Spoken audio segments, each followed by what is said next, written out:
Артур Конан Дойл. Хотын захын байшин дахь адал явдал. 1-р бүлэг. Шинэ орсон цогчид.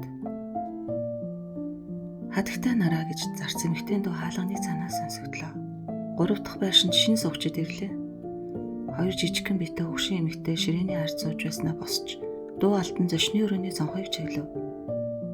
Хонгор Моника болгоомжтой тэдний нэг нь ингэж хэлэх зуртаа торон шигний цаан нуугдлаа. Тэд биднийг харчихвал яана? Тийм байр та. Манай хөршүүд эндүү сониучхан хүмүүс юм гэж бодох эсгүй шүү.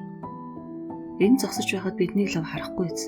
Зочны өрөөний нээлттэй зонх налуутар байрлалтай нуг руу харсан байх өгөөд тэрхүү газарт нь сарнай цэцгийн бут од хэлбэртэй цэцгийн мандал байгуулсан байлаа. Тэрхүү мандал дээр нь лиш цэцэг ургах ба ямар ч хүн харсан нүд баярлуулан байсан юм. Намхан модон хашаа энэ газрыг орчин үеийн замаас зааглах ба түүний эсрэг талд шүүх оройтой модон тагт бүхий 3 байшин сүндрэлсэн харагдана. Эдгээр байшинг бариад удаагүй боловч цонхонд байх өшгөөр 1 болон 2 дугаар байруудад хүн амьдардаг нь илт. Харин 3 дахь байшингийн цэцэрлэгийг зэгцэлж амжаагүй бөгөөд оршин суугчдыг хүлээн авахын тулд бүх бэлтгэлийг базааж эхлээд байсан юм. Үүдэн нээлттэй харагдахаагаа дөнгөж саяхан тавилгыг нь авчирсан бололтой. Хаалган орчин 4 дугуйтай морин тэрэг ирэхэд хөшигний цаанд байх өгшчүүл ихэд сониучрхан харцгсан. Тэрэгний хөтөч суудлаас өсрөн буухад дотор нь сууж явсан хүмүүс сүүх тэрэгнээс байшинд оруулах эд зүйлсийг дамжуулан өгч эхэллээ. Хөтөч гараа алдан зогсохдоо нүүр нь улайж тэгээ зогсохгүй нүдэ ансан байлаа. Гэтэл сүүхнээс харагдах гар түүний гарт олон төрлийн зүйлийг бариулах бөгөөд эдгээр зүйлс нь хөгшчүүлийн гайхширлыг төрүүлнэ. Бурхан минь гэж хамгийн жижигхэн биетэй туранхай бас тэгээд үрчлээтэй Моника дуу алдлаа. Эн чинь юу вэ Берта? Миний харж байгаагаар пудингтэй төстэй юм гэж залуу хүмүүс боксдаг хэрэгсэл байна гэж эхийг мэддэг хүний дүр товирсон Берта хариулав. Хорвоо ертөнцид болж байгаа зүйлийг тэрээр дүүгээсээ илүү мэддэг гэж тэрээр бодож байсан бололтой. Эн чинь юу вэ? Хөтөчдөр тохогдоод байсан олон зүйлсээс гадна төлөвлөсөн шаргал модоор хийсэн лонх шиг нэгэн зүйл нэмэгдлээ. Энэ юу болохыг би мэдэхгүй гэж Берта хүлээн зөвшөөрлөө. Анир чимээгүй ганцаардмал амьдралаар амьдарч ирсэн тэр хоёр хөгшин эрчүүдийг тун баг харах бөгөөд энэтхэг зодооны зохиор гэж яахан мэдхвүлээ. Гэхдээ эдгээр үл танигдах зүйлсийн араас тэдний сайн мэдэх зүйлс гарч ирлээ. 2 гимнастикийн тухай, крикет тоглох, тод улаан өнгийн цүнх, гольф тоглох хос зохиор, теннисний зохиор зэрэг байлаа. Эдгээр эд зүйлс дарагдсан хөтөч гуйвсаар цэцэрлэгийн замаар явж эхэлсэн бол сүүх тэрэгнээс том биетэй нилээд бадрун байрын залуу гарч ирсэн юм. Түүний суганд бульдог үлдрийн гөлөг авчуулаастай харин гарт нь ягаан өнгийн заасан дээр хэвлэгдсэн спортын сонины шинэхэн дугаар барьсан харагдана. Сонино шаргал өнгийн бальтооны халаасанд хийснэ. Тэрээ сүүх тэрэгнээс хэн нэгнийг гарахад туслах гэж байгаа янзтай гараа сунглаа. 2 хөгшний гайхсан гэж чихтэйхэн. Тэр залуугийн алга руу хэн нэгэн хүчтэй зохиж сүүхнээс хэн нэгний тусламжгүй өндөр эмэгтэй гарч ирлээ. Тэрээр залуу эрт хаалга руу явах дохио өгөөд өөрөө ихэд залхуу хүрсэн янзтай хаалганы тэрэг зогслоо. Тэрээр хөтчийг эрхийг хүлээх зуртаа эргэн тойрноо харж гутлынхаа өсгийгөөр хашаа өшгчөн зогсно. Тэр эмэгтэй айжинхан ирэхэд нарны туяа түүний царайн дээр туссан бөгөөд тийм ч залуу биш.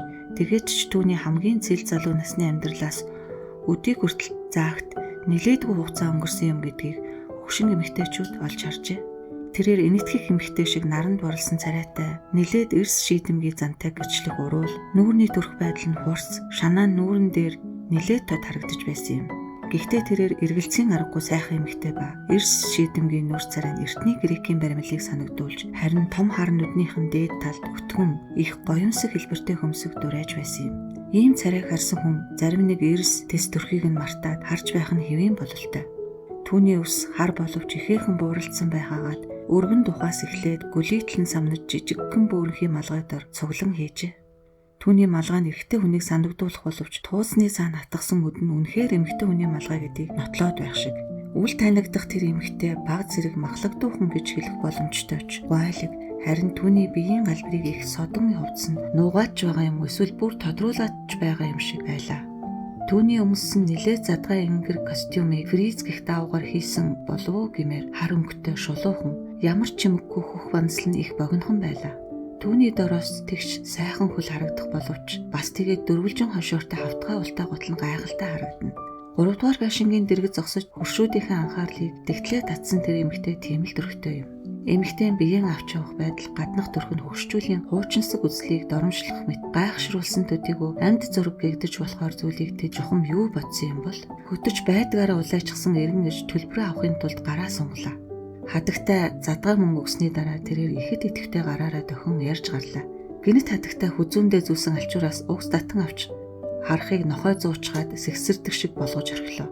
Хөөрхий хөтчийг явган хүний зам дээрээс зайлуулж орхисноо эмэгтэй сүйх тэрэгний дугуйнд наалдуулан мөнөөх сүйх тэрэг рүү хөтчийг гурамтаа зөксөн юм. Игчээ би танд ямар нэгэн хэмжээгээр тусуулах боломжтой юу гэж өндөр залуу ир хэлсээр үүдэн тарагдав. Чиний тусланд надад хэрэггүй гэж ууралсан хатагтай хэллээ. Үүдгэн амт майчи хатагтай үгийг яаж сүрж болдгийг үзүүлээд нэг үгийг өтөж урд өмнө үзэж байгаагүй зүйлээ харсан учраас гайхан асуух мэт тарцаар эргэн тойрныг ажиллаа. Дараа нь хуйхаа нэг майдснаа сүйх тэрэгний сандал дээр суугаад гомдсон сэтгэлээ ил гаргах мэт алга болжээ. Хатагтай даашиндаа засч жижигхэн малгаан дор үсээ цуглуулan хийгээд том алхасаар байшин руу орлоо.